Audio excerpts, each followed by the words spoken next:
Share ko lang sa inyo guys itong story na halos umiyak ako sa mga pangyayari. May isang babae na na-rape, na buntis siya at nagkaroon ng isang anak.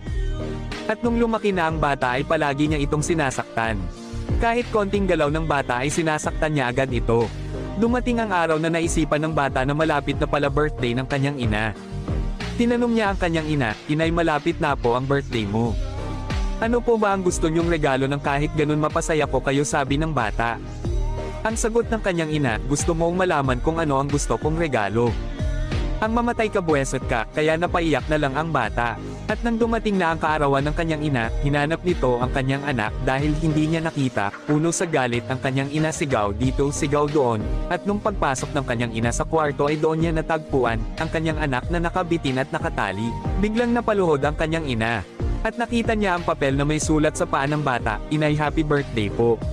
Tinupad ko po yung gusto nyo sa kaarawan nyo. Para naman kahit minsan ay mapapasaya po kayo, tandaan nyo po, Inay. Mahal na mahal kita."